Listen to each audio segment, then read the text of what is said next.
at one of the coffee shops at Heine Brothers and worked our way through 3 tractates, 3 Masechtot over the course of my time there.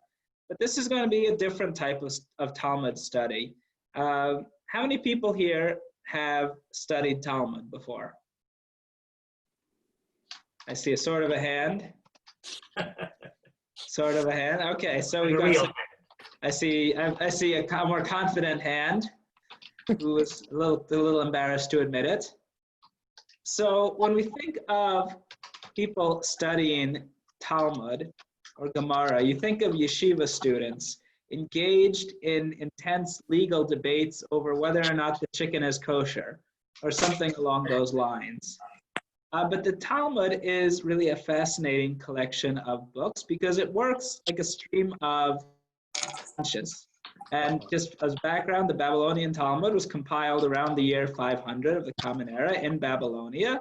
And it's the discussion of the rabbis of that time, the rabbis of a few hundred years leading up to it, on a legal work called the Mishnah, which was compiled around the year 200. And the Talmud, which is this massive compendium, is really where we turn to as the original source for Judaism as we practice it. It's more than the Torah, the Talmud contains descriptions of our practices. But it's not only laws, it's not only legal material, there are what we would call agadah, or stories, or narrative. And the stories, sometimes they're, a little meh, and sometimes they're really wild and crazy and out there. And you wonder what exactly they're about. So I'm going to put the question to you. Feel free to unmute yourselves. Actually, try to unmute yourselves right now, because I want to try to do this as a discussion. My teaching style is less lecture-y and more talky. Why do people tell stories? I can tell you from formal sales training. Yeah. Take the unfamiliar, make it relatable, and then familiar. And so, like in selling, you take a story that someone can relate to and make it applicable to what you're trying to sell that person. So okay, I like the relatable. You're taking an object that is unfamiliar to somebody, and by telling a story, you're linking it to somebody's experience, right? Correct. Okay, so you're using it as a sales technique, but you could do that even if you aren't trying to sell something. Right. Okay. Barbara, why do you tell stories? Pass on memories. Okay. To pass on memories. So you can be talking about memories. It's the stories of our past to the little people who are our future. Okay, so you're talking about like big stories that are the that are the foundation of our religion. But you could also be talking. No, family stories. Yeah. Family stories, family legends are great to carry on. But it builds a connection between you and your descendants, right? That you have this common shared story that you can relate back to. You can just reference. Maybe one word calls the story back to everyone in your family, right? Right. Correct. Okay. All right. Why else do we tell stories? Jennifer? Teach a lesson. To teach a lesson. Okay, what kind of lessons? Like a moral. I'm thinking of Aesop there for a moment. So like to teach a moral or 99% of the stories in our Torah are, you can get a moral out of them, sometimes multiple. Okay, to teach a moral. Okay, so we already have three different reasons. I'm curious, when Aesop, it's called usually Aesop's fables. What's a fable? What is a fable? What is a story? But do you think that a fable is a true story? No. No, a fable seems to be like an old story that we maybe doubt actually took place, but we tell it anyway to teach a lesson. I think the fable is maybe written for the lesson. All right, there we go. To get the lesson across. So the fable is written for the lesson. So the person telling the fable starts with the lesson in mind, and then works, and the story backs up the lesson, right? Okay. So we have to teach a lesson like a fable or a morality tale or something like that. We have what Josh said, to make something that's strange seem relatable. And we have what Barbara said, to pass on kind of shared memories. Hold on one second. Someone is trying to get in. Ariel, could you reach out to Dan Biber and get him on? Thanks. And all right, so passing on shared memories. All right, any other reasons why you might tell a story? To share information. All right, to share information. Is a story the most efficient way to do that? Depends who you're talking to. It depends who you're talking to and what the information is. It's true. Yeah. It's true. Okay. So the two reasons what I was thinking about that I liked, and I like to I like to teach from texts, and this is a Talmud class, so we are going to be looking at some texts. And let me share my screen. A second.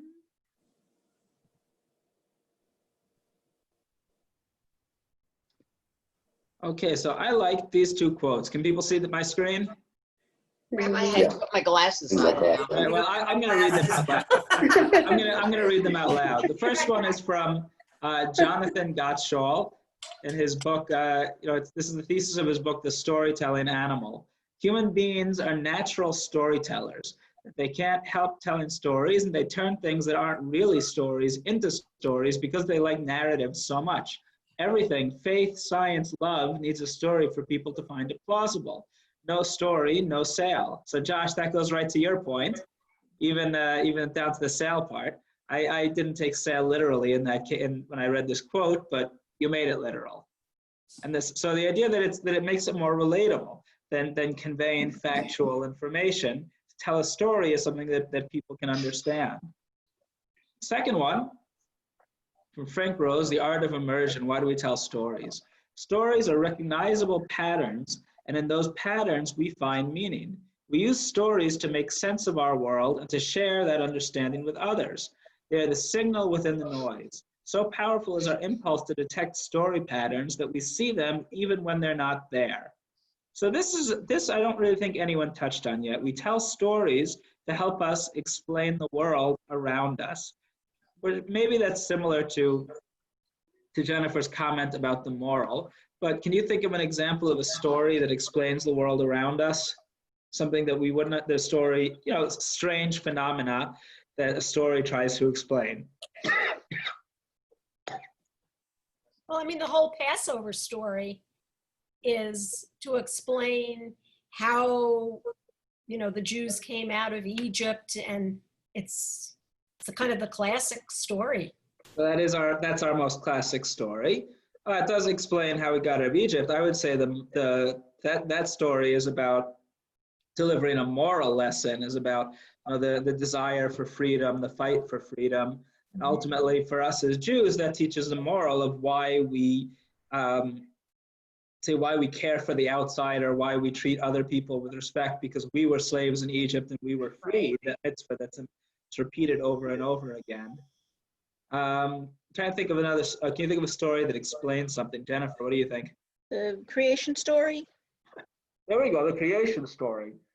So another famous Jewish story that is, it tries to, we most of us, at least I don't read the creation story literally as the way that it happened, but for an ancient mind, maybe that's their understanding of how the world came into being. Ariel, were you going to put one in?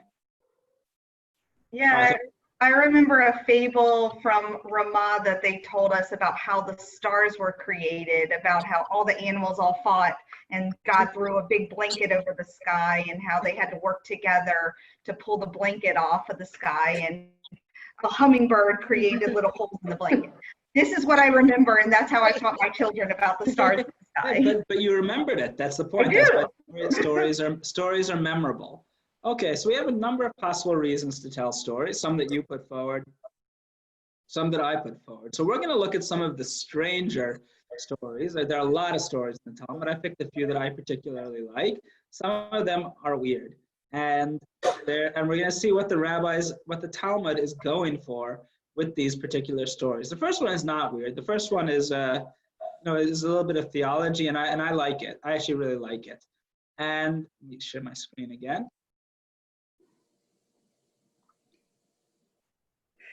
Now, the Talmud is divided into tractates, and each tractate into pages, and each page has an A side and a B side. So when I would say when I quote something, it's going to be the name of the tractate and the page and the side of the page that it's on.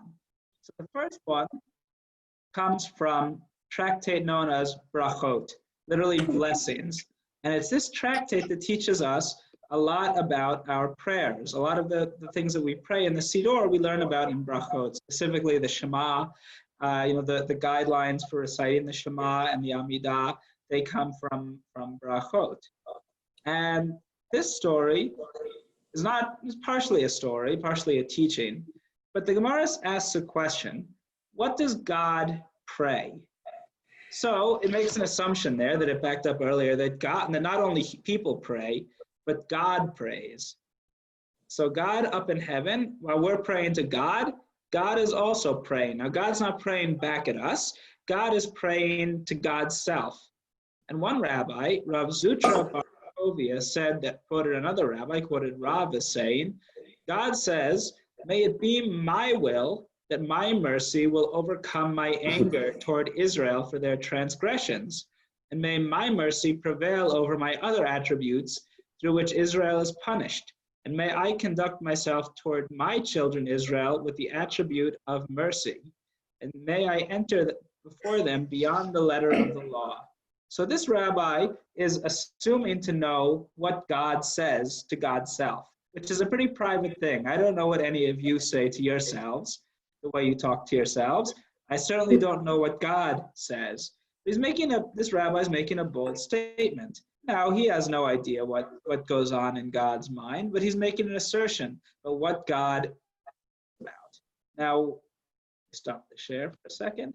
This is what God prays, what's God's biggest concern? And to me, I'll share it before you answer it. I'll share that I like this story because it's a very relatable image of God. That to us, God is when we think about God, God is very distant. God is very other. We can't picture God. That's what we always know about Judaism. It kind of differentiates us from a religion like Christianity that's so image-based. And we don't have a God that we relate to. But this God is somewhat humanized that this rabbi depicts. What's God's biggest concern in this prayer? The same attributes that we bestow on God, meaning being merciful, not to rise in anger against his people, and basically listening to the people, which is what we say in our own prayers. Okay, so those are our own prayers. First of all, it's echoing what we say to God. But to me, it's God asking for, praying that God has patience for all of us. Yeah. Patience to deal with each of us who might be somewhat frustrating. And to me, I think that's actually very human, because think about when we go through life on a regular basis and someone annoys us, someone rubs us the wrong way, we lash out. Do we get upset? Does our anger overcome our other emotions? So this rabbi is picturing God just as that type of person who needs a little bit of help, needs a little bit of guidance in relating to others. Which means that God sometimes has difficulty forming relationships, which is interesting because often Jews say, or some people say, they have a hard time relating to our idea of God. Hold on one second. Ariel, are you still here? Yes, sorry. Rabbi Clears is trying to get on and unable to. Okay, I'll call her. Thanks. And it's nice to have an Ariel. So I just like that story because, again, to me, it has that feel of a fable. I have no idea what God thinks, but God is depicted as someone who I can understand, someone who's trying to control his or her, or both, their worst impulses and relate to people, to us, in the best way possible. So that story is not so wild and crazy. I just like it, and I think about why the rabbis tell it. Now, the next two stories that we're going to read are on the stranger side. And they involve one of the rabbi's favorite topics, and that is sex. There's a lot more sex in the Talmud than you would think. And these stories are a little bit hard to believe and a little bit strange. But let's take a look at the second one. So I said that this one is about teaching what's called derech eretz, or manners, or politeness, or how to live. And it also comes from Masechet Brachot, and it's Brachot, page 62a. And it's 2 sections about rabbis who do things that are a little odd sounding. I would say they're a little bit rude from the way, certainly in the way that we relate to other people today. And it starts by talking about Rabbi Akiva, the famous Rabbi Akiva. And it says, and Rabbi Akiva said, I once entered the bathroom after my teacher, Rabbi Joshua, and I learned 3 things from observing his behavior. Sorry, can you see the screen? No. Oh, sorry, 1 second. I didn't share it. I just pulled it up myself, my mistake. So the famous Rabbi Akiva follows his teacher into the bathroom. And I will just comment on that particular beginning of the story, that there was a man in my last congregation who was not able to read certain social cues and would try to engage me in conversation and would follow me into the bathroom and insist on talking to me at that time. And I didn't appreciate it. But Rabbi Akiva goes ahead and does it. And he says, I followed my teacher in and I learned 3 things from observing him. So it's a little bit of a strange start. And there's 3 things that he says are even stranger. I learned that one should not defecate while facing east and west, but rather while facing north and south. I learned that one should not uncover himself while standing, but while sitting, in the interest of modesty. And I learned that one should not wipe with his right hand, but with his left. And so it's strange sound. Yes, it's funny.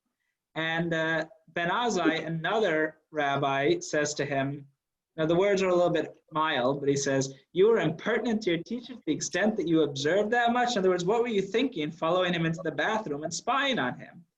And he replied, it is Torah and I must learn.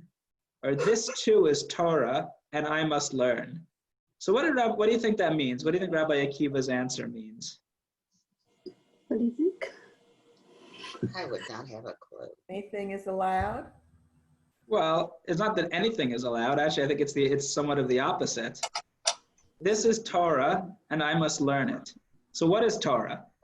It doesn't say in the Torah, you should defecate facing this way or that way. So our definition of Torah is not the 5 books of Moses. He's using a different definition of Torah. His definition of Torah is a guide to living, a guide to life. That Torah, in its broader sense, is teaching us how to act properly in all circumstances. And in all circumstances includes even when you go to the bathroom.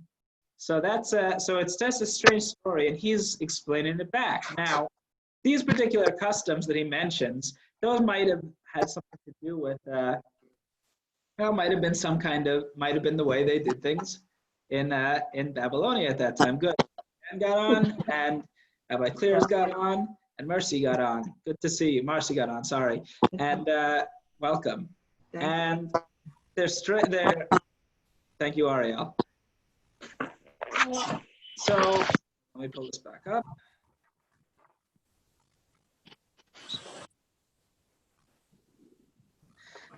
So he said, and the next story is probably a little bit disturbing beginning than this one, because it's a similar pattern. On a similar note, the Gemara relates that Rav Kahana entered and lay beneath Rav's bed. One rabbi, Rabbi Kahana, followed his teacher home and hid underneath his bed. And he heard his teacher chatting and laughing with his wife and seeing to his needs. And he said, he's a voyeur, basically. He's spying on his teacher and his wife. It's a really disturbing image. And whatever he says something, and he's caught.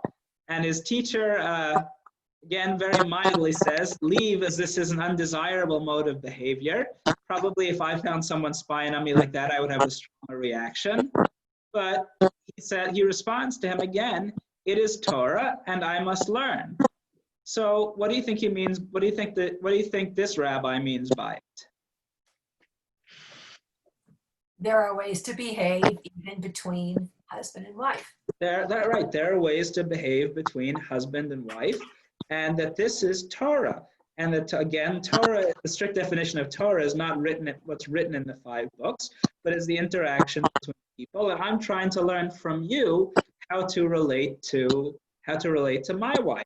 Now, again, that's a really terrible way to learn. I would not advise it for anybody, but it's making the point that every mode of behavior is somehow governed by the principles that are laid out in Torah. That includes the most intimate interactions between spouses.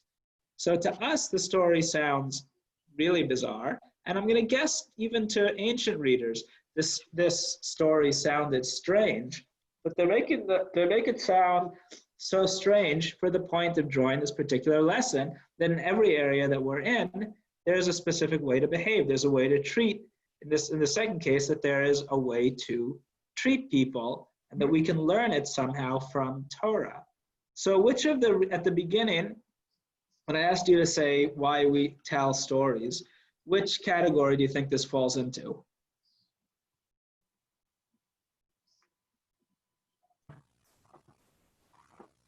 I missed that first part because I wasn't able to get on Okay.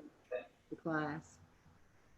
Passing on information. It could be passing. All right, you go to the passing on information. It's easier to illustrate this.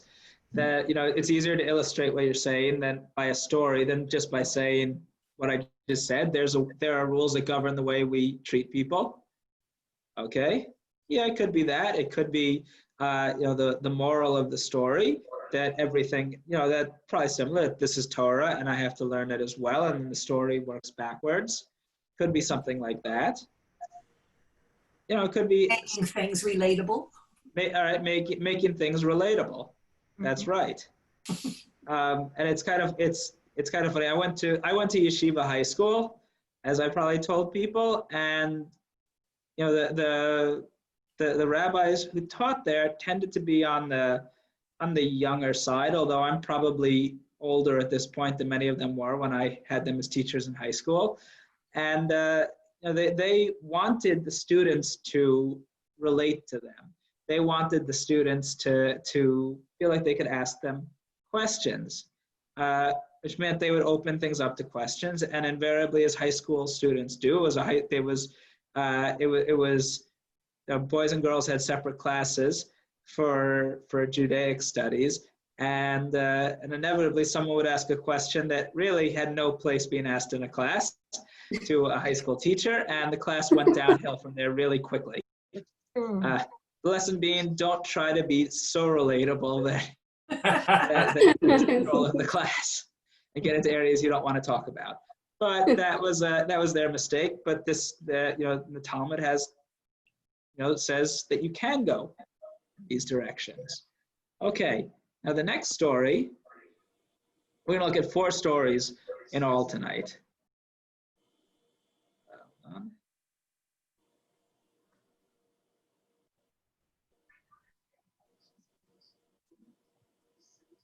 Sorry, I'm having allergy episode. Welcome to Charlotte. I was just going to say that, Denise. Yeah, welcome to Charlotte.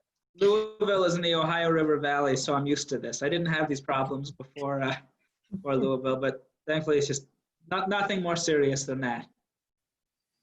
So we talk about passing on religious values, and this is, this is again another story that involves sex, and this is from Tractate Menachot, page 44a, and this is a really strange story. But it's a story that illustrates, it talks about one of the mitzvot, one of the commandments that we're pretty familiar with, the mitzvah of tzitzit. Now, when do we wear tzitzit most often? Ever we're studying. At services. At services, right? Where are the tzitzit located? On the talit. They're on the talit. The tzitzit, right? The tzitzit are located on the corners of the talit, on the corners of the talus. So for most of us, we wear it when we go to services, and then we take it off when we're finished. But as you probably seen, there are some people, usually men in more religious communities, that wear a talit katan, a small set of tzitzis under their shirts, or actually in some Hasidic communities even over their shirts. And they hang out so you can see them all the time. And that's probably somewhat closer to the original intention, the idea of something that you were wearing as an actual garment all the time, instead of something that was that was specifically for prayer. So we think of it as a prayer garment, but originally it was something that we put on every day, like a shirt. So in this story, it talks about a certain man who was very diligent in the mitzvah of tzitzit, of ritual fringes. He always insisted on wearing them. But he has some other vices. This man heard that there was a prostitute in one of the cities overseas who took 400 gold coins as her payment. I don't know how their money compares to ours, but it seems like that's a lot. Mhm. He sent her 400 gold coins and fixed a time to meet with her. When his time came, he came and sat at the entrance to her house. The maidservant of that prostitute entered and said to her, "That man who sent you 400 gold coins came and sat at the entrance." She said, "Let him enter." He entered. She arranged 7 beds for him, 6 of silver and 1 of gold. Between each and every one of them, there was a ladder made of silver, and on top of the bed was one that was made of gold. So there's probably a little bit of exaggeration here, but they're pointing out that this was a costly endeavor. She went up and sat naked on the top bed, and he too went up in order to sit naked facing her. In the meantime, as he was taking off his clothing, his 4 ritual fringes, this is very over the top, his 4 ritual fringes came and slapped him on his face. So he's taking off his clothing. He's about to do something which we assume from this context is generally frowned upon. And he's interrupted by his tzitzit actually hitting him in the face. He dropped down and set himself on the ground. And she also dropped down and sat on the ground. So as soon as this happens, he changes his mind. He says, "I can't do this. I can't go through with this. This is wrong." She said to him, "I take an oath by the Gappa of Rome," whoever that is, some official, "that I will not allow you to go until you tell me what defect you saw in me." He said to her, "I take an oath by the temple service, by our holiest service, that I never saw a woman as beautiful as you. But there is one mitzvah that the Lord our God commanded us, and it is named tzitzit, ritual fringes. And in the passage where it is commanded is written twice, 'I am the Lord your God.' And the doubling of this phrase indicates, 'I am the one who will punish those who transgress my mitzvot, and I am the one who will reward those who fulfill them.' Now," said the man, "the 4 sets of ritual fringes appeared to me as if they were 4 witnesses who will testify against me." So he says, "I'm about to do this. I'm about to do something which my religion prohibits, visiting this prostitute." And the tzitzit remind him of something. Now think back to the passage that we say every day in the Shema, where we learn about tzitzit. And who knows the reason given for tzitzit there? Remind us to keep the mitzvot. Yes. So it says, "Uritem oto," and you should see them. "Uzachartem et kol mitzvot Adonai," and you'll remember all of the commandments of God. V'asitem otam, and do them. V'lo taturu acharei levavchem v'acharei einechem, that you shouldn't be drawn astray after your eyes and after your heart. So the purpose of tzitzit is supposed to be a constant reminder of God's presence, of God's expectations for us. And that's why they're worn all the time. So this story is demonstrating, is taking this Torah text that everyone who is studying Talmud is probably familiar with, and illustrating it. It's illustrating a man who is following his eyes, who's following his lustful urges, and is about to violate one of the mitzvot. When the tzitzit that are supposed to be a reminder do their job, they literally hit him in the face and wake him up to what he is supposed to be doing, to what he's doing wrong. So even if that was, the story could end there, and it would make its point well enough that we have the tzitzit as a daily reminder of God's presence, of God's expectations for us, and that would be a good story. But it goes on, and actually, I'm just going to digress for a minute. I don't wear tzitzit. I don't wear a talit katan on a regular basis. Maybe I did when I was again in yeshiva high school, but don't at this point. But for me, the same idea of something that's always a reminder of God's presence, that function is served by the kippah that I wear. That's one of the reasons that I like wearing a kippah. Is it's something that's always with me, that reminds me of God and how God expects me to behave. Not that I have found myself in the situation that this man found himself. So the story goes on. He tells her why he can't go through with the act. He tells her why, because he saw the tzitzit. And she should keep her 400 pieces of gold and send him on his way. But that's not what she does. She said to him, I will not allow you to go until you tell me what is your name and what is the name of your city and what is the name of your teacher and what is the name of the study hall in which you studied Torah. Now, this yeshiva bacher doesn't seem like the brightest to me, because if you were in that situation and you were asked that question, I would probably not give away that information. But he does. He wrote the information and placed it in her hand. She arose and divided all of her property, giving 1/3 as a bribe to the government, 1/3 to the poor, and she took 1/3 with her in her possession, in addition to those beds of gold and silver.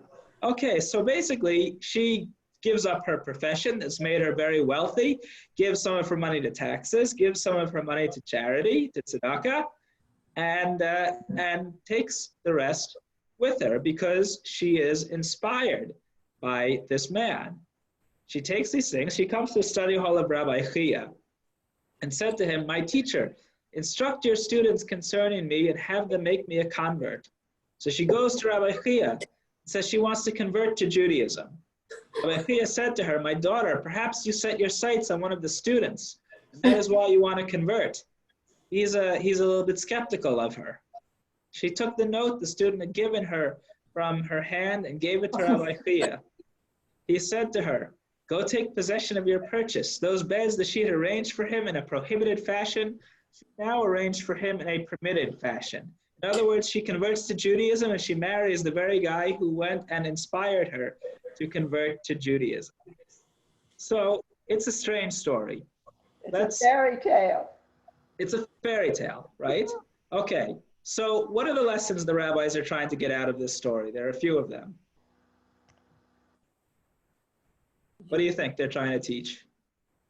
You need to follow the mitzvot. You need to share what you know with others. You shouldn't isolate yourself from others and share with them. And because that was quite a bit of sharing that he did to write all of that for her. Uh-huh. And so, as he was saying, he was being friendly and inviting her in such a way that it was, I guess, emotionally appealing and with some warmth. Well, so something about the fact that she was so inspired by him, by his behavior at that point, that she went and changed her entire lifestyle. Jennifer? Is it a commentary about converting because you are inspired not to marry somebody, and also treatment of potential converts, maybe? So it's interesting. I'm not sure about that, because it seems like he is. At first, Rabbi Chia is frowning on the idea that she could be coming because she likes one of his students. Which is considered not reason enough to convert, isn't it? Yeah, in a traditional sense, for traditional communities, that is a reason not to convert. I will say I've converted any number of people who came to Judaism because they were going to marry someone, and they're great upstanding members of the Jewish community, and I'm glad that they joined us. So that's not particularly the way we operate right now, but yes, that was a challenge to conversion. Okay, what other lessons do you think this story they're trying to teach with this story? Well, it's talks about appropriate and inappropriate fashion. So there's certain ways of behaving that's appropriate and certain ways of behaving inappropriate, even if they were showing it was to the beds. So there you go. So I like that because it goes back to the last story, actually, about proper ways to interact. That if he had slept with her when he went to her as a prostitute, that would have been one thing. When they were married to each other, that was something totally different, right? Mm-hmm. So they're actually demonstrating the point of they're demonstrating the point of the previous story, again, about interactions between people and how they are affected by circumstances. For me, there are a few. Dan, were you signaling something before? No, okay. There are Denise. I think it also shows that one's behavior can change somebody else's life. So I really like that one. So first, it's a commentary on the student, going down the wrong path, making a mistake, and being willing to admit that he was wrong when he was reminded.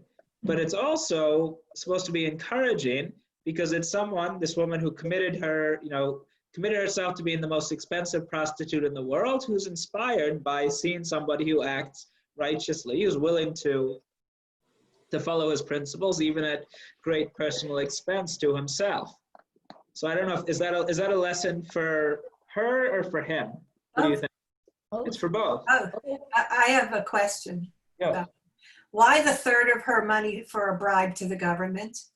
I can't figure that one. I can't find a place for that. Well, Hold on, let me just pull up the text again. What did I say it was? She took her belongings. I referred to it as taxes, but it was a bribe to the government. I could say a few possible. I would say, actually, I missed. It's funny when I always saw it to the government. But you're right. It does say a bribe to the government.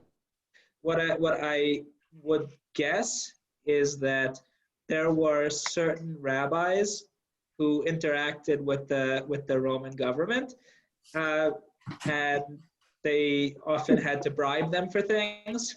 And it's pointing out she gave her money to, I would read it as she gave her money to help communal concerns when it was needed to grease the wheels. That's how I'm reading it. Or I would read the bribe part of it. That works. That Okay. seems real. What's that? That seems real. It seems likely. Okay. So there's the power of tzitzit, of this ritual that they probably did on a regular basis, and that we still continue to see on a regular basis, that it's doing exactly what it's supposed to do. It's reminding you how to live it's telling you need something in your life that reminds you that you have expectations placed on you. It's telling the students that they can make a mistake and come back from it, that you can change your mind, and that changing your mind can have positive effects on somebody else. That this teacher is a teacher in another way. He's a teacher in a very non-conventional sense. He changes this woman's life by going to her, by paying her, and then by changing his mind at the last minute and offering to lose his large investment. So I like that story. So it starts off as this very strange story that what are they talking about? Why are they talking about a rabbinical student going to a prostitute? And to me, it becomes a very profound story. Now, the last story that we're going to look at is a little bit longer, and it relates to the time of year that we are in. And it's about the lead up to Tisha B'Av, to the destruction of the temples, or specifically the second temple in the year 70 by the Romans. And I would call it a fable, because the rabbis of the Talmud like to see themselves as the center of the world, that everything revolves around them. And they like to take historic events that we can read about in other sources and put themselves in the middle of them. so that their readings of history are somewhat historical, but also somewhat fictionalized. And again, they do that for the same purpose as other stories, to teach you something specific. So this story is about why the temple was destroyed, or how the temple came to be destroyed. And it's a very long story. It takes multiple pages in the Gemara, and we're only gonna look at the beginning of it.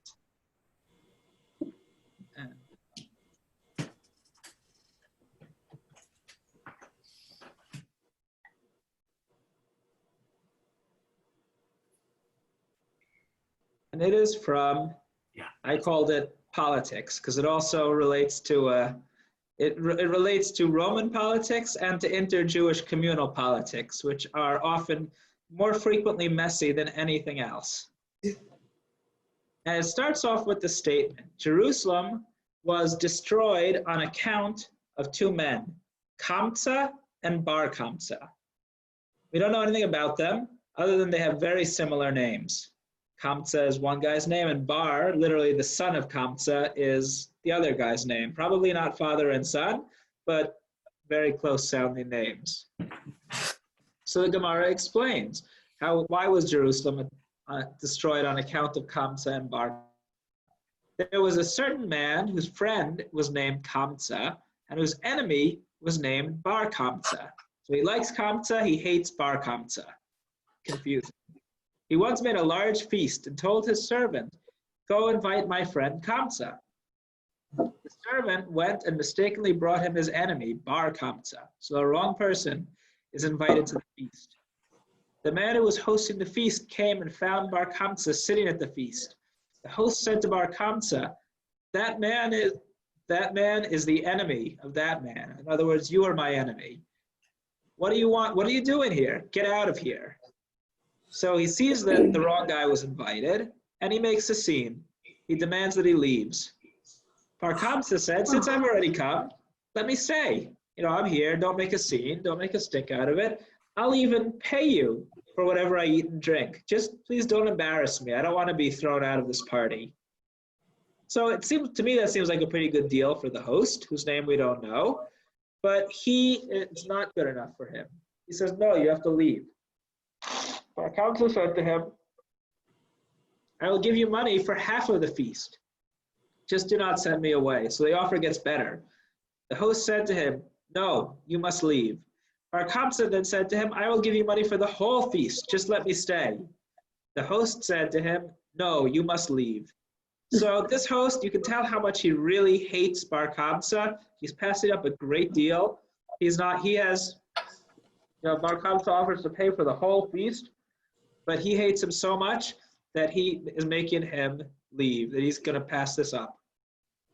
Finally, the host took Bar Kamsa by his hand, stood him up, and took him out, threw him out.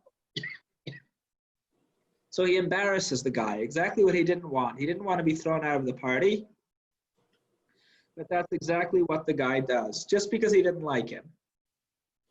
After having been cast out of the feast, Bar Kamsa said to himself, since the sages were sitting there and did not protest the actions of the host, although they saw how he humiliated me, learn from it that they were content with what he did. Okay, so he's saying, look at all the rabbis, the sages, who were there, who watched this.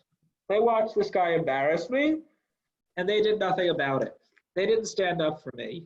They must have thought he was doing the right thing. So I'm going to get them back.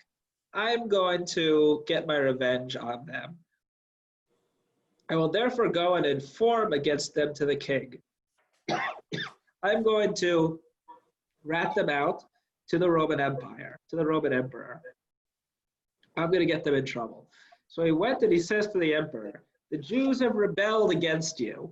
So he tells the Roman emperor the worst thing he could tell him, that the Jews are launching a rebellion. Now, historically, we know that the Jews did rebel against the Roman Empire that ultimately culminated in the destruction of Jerusalem. But it probably did not start this way. So the emperor doesn't believe him. He says, who says this is the case? So this part gets a little bit complicated. Bar Kamsa said to him, go and test them. Send them an offering to be brought in honor of the government and see whether they will sacrifice it. The emperor went and sent him with a choice 3-year-old calf. While Bar Kamsa was coming with the calf to the temple, he made a blemish on the calf's upper lip, some say on his eyelids, and a place that would invalidate it according to halacha. So he says, you'll know if the Jews are rebelling if you send them this gift for them to offer in their temple on behalf of the government, see if they offer it. So the emperor sends a gift with Bar Kamsa, but on the way, Bar Kamsa damages it. He makes it impure, unable to be sacrificed, ineligible for sacrifice. So then he shows up at the temple, he gives this animal to the priests, and he tells them this is from the Roman emperor to sacrifice. But the priests now have a conundrum. They have an animal that they're not allowed to sacrifice because it's impure. But on the other hand, if they don't sacrifice it, they offend the government, which is a bad thing to do. And they couldn't explain this to the other authorities who didn't really understand the halakha, the law. So they were trying to decide what to do. Some sages, you see where I am, they wanted to sacrifice the animal because they had to maintain peace with the government. They had to decide they said, it's in our best interest to make peace with the people who rule over us. But Rabbi Zechariah ben Avkola said to them, if the priests do that, people will say that blemished animals may be sacrificed as offering on the altar. So he objects and he says, if you do this, we're going to do it wrong. We're going to break the law, and people are going to think you can always sacrifice animals that are no good. The sages said, if we do not sacrifice it, then we have to prevent Bar Kamsa from reporting this to the emperor. So the sages thought to kill him. So their next thought is, instead of sacrificing it, they should kill the messenger. They should kill Bar Kamsa. So now the rabbis are plotting to kill somebody. But Rabbi Zechariah speaks up again. If you kill him, people will say that one who makes a blemish on sacrificial animals is to be killed. So he pushes back and says, if you kill him, people are going to think that everybody who does this deserves the death penalty. As a result, they did nothing. So they couldn't decide what to do. Nothing happened. And then his lie was accepted by the authorities. And consequently, the war between the Jews and the Romans began. So this is, stop me to share it. This is not how the war broke out between the Jews and the Romans that ultimately ended in the year 70. But the rabbis are creating a fictionalized account of the beginning. Now, probably there was a sacrifice in the temple that was offered on behalf of the Roman government, and it stopped at a certain point. But it was probably not the spark that started the war. So the rabbis are turning this war, this story goes on for a few pages and it ends with the destruction, but this is about the beginning of it. So think about the story. What are the lessons the rabbis want you to draw from this? Slander can lead to very dire circumstances. So certainly there's the slander part of it. The slandering people is harmful. Let's start from the beginning of the story. What does the host do?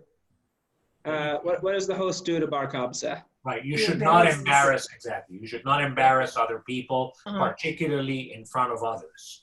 Okay, so it goes back to embarrassing. So, Michael, do you know the traditional teaching about why the temple was destroyed?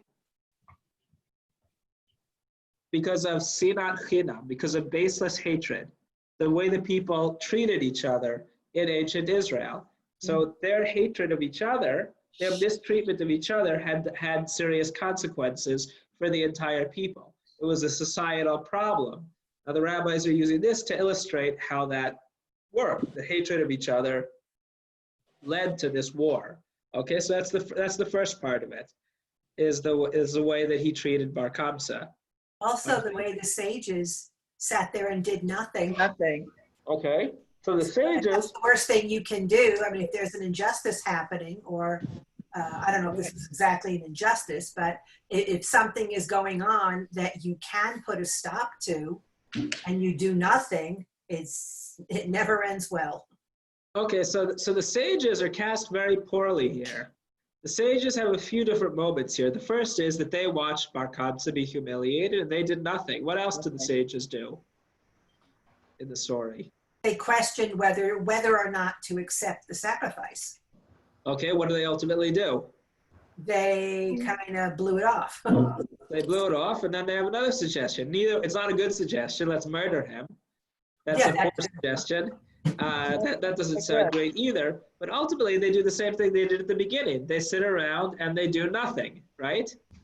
They talk. They talk it to death is what they did. So they talked it to death, and ultimately they didn't do anything to improve the situation. So perhaps that's why I said that's why I called it the politics angle, because it's some kind of criticism of the leaders who didn't take responsibility, who didn't do anything to make the situation better when they had a few opportunities to stop it. They put forward some ideas that were better than others, but ultimately they didn't do it. Of the 3 times they could have intervened, to me the best choice was sacrificing the animal, even though it was blemished. To me that seems like the best choice, but to them it was unpalatable.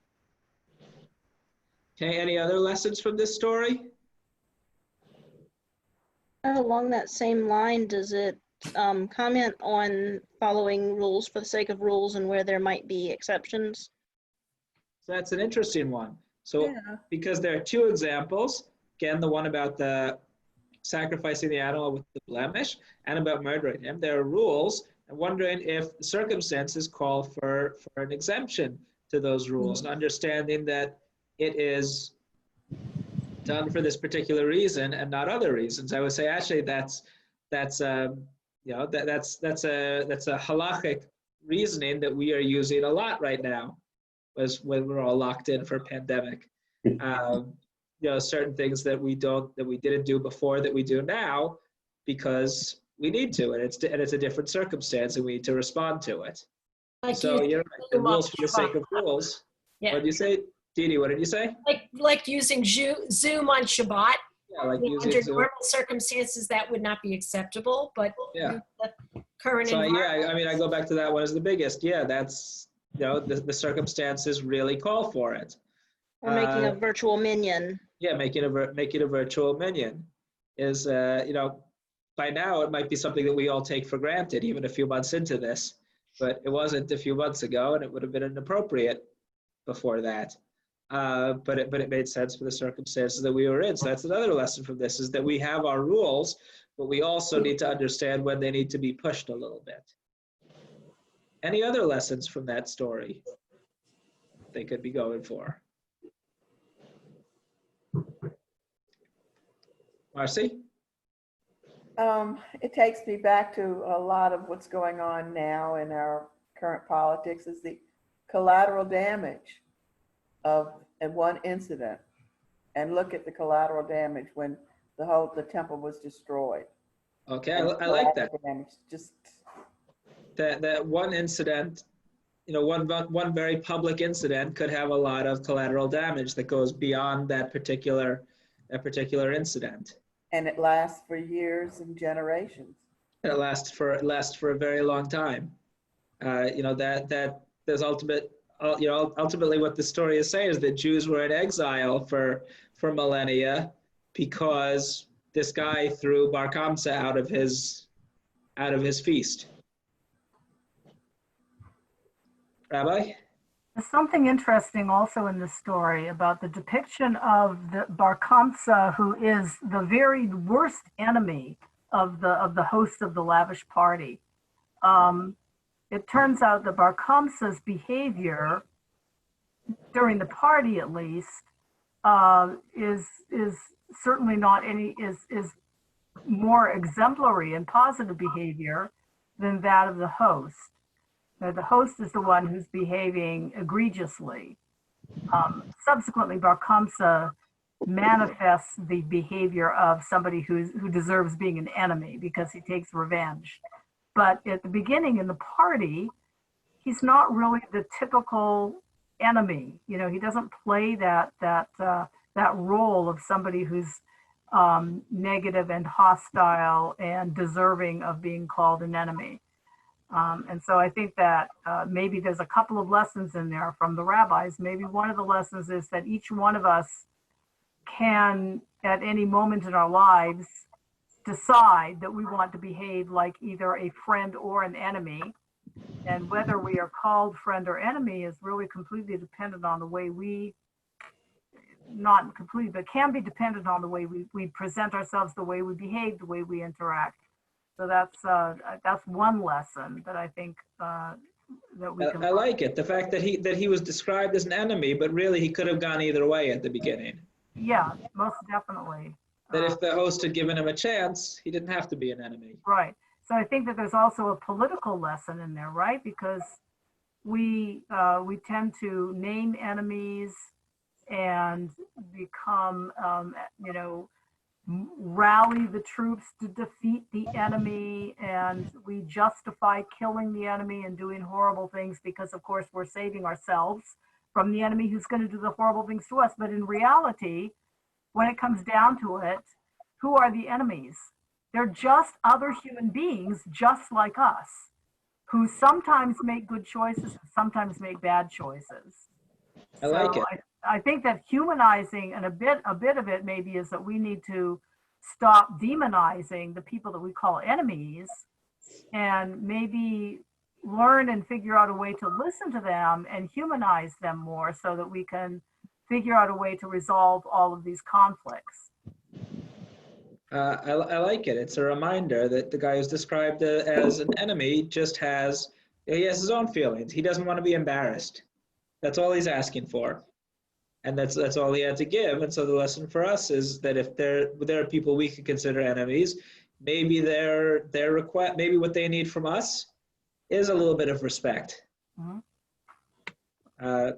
That's I would say that in tribal society, that's a very important lesson. The funny thing is when people argue about if their tribe is nicer to the other tribe than that tribe is to us. You could always argue about that. So there were a lot of different lessons in that particular story, and it's a story that I happen to really like, both because of the lessons and because of the style of combining history with rabbinic imagination.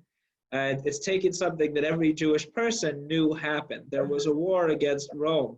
The Jews, the Jews, better term than Israelites, Jews, held out for a certain amount of time and eventually were crushed, and it led to the destruction of the temple. Now, for the rabbis compiling this a few hundred years later, this feels like distant history already, but it's nobody who's writing the Talmud or reading the Talmud after it was compiled experienced this, but every Jew knows the story of it. So the rabbis are taking this story that maybe people couldn't read in textbooks because they weren't available, they didn't exist, and turning it into a morality tale and using it to teach their particular worldview. That's not a very, I wouldn't say it's a very academic or an honest reading of history, but it is a very, it is a very, let's say a religious reading of history, learning from our history and trying to not repeat the same mistakes and falling into the same patterns. So we looked at a few different stories tonight. We looked at 4 different stories. One of them was about God. It was an attempt to humanize God and to make God into something relatable to us by learning about God's inner life. The second 2 both were about sex, and they were both about the idea that our actions, in whatever sphere they're in, whether they're in public or whether they're in our most private moment, have meaning, and we act a certain way, and we train ourselves to always act in a certain way.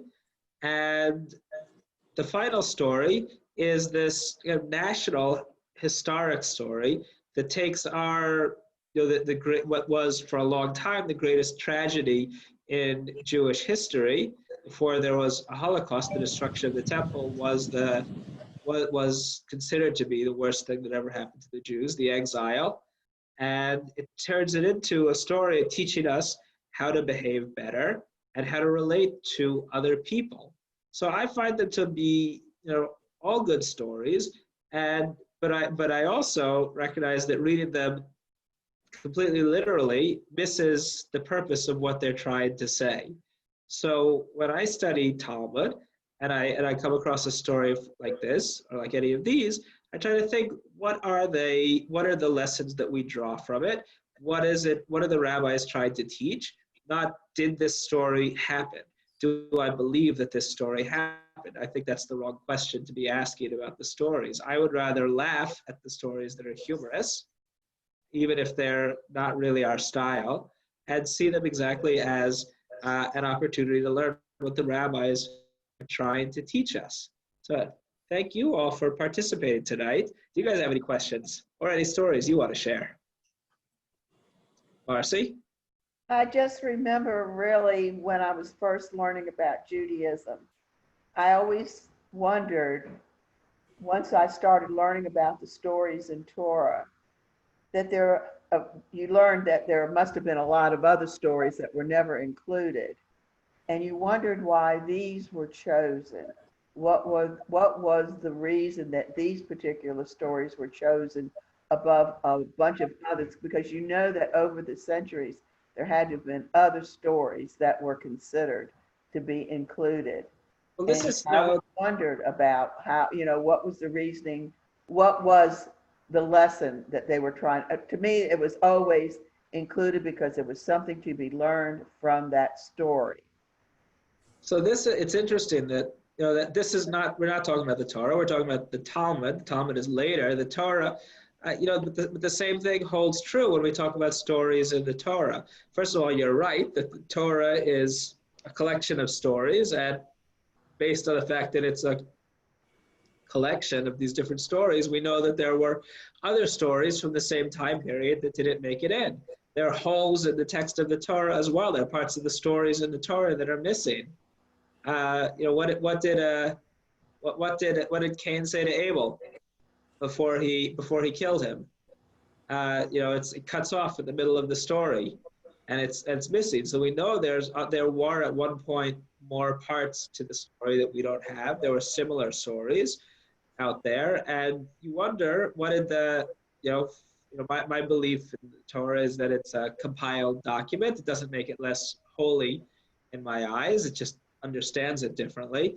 But it's that the compilers of the Torah made a choice as to which stories are going to put in, and what did they see in those stories that were of value as opposed to other stories that could have gotten you to the same place from a narrative perspective.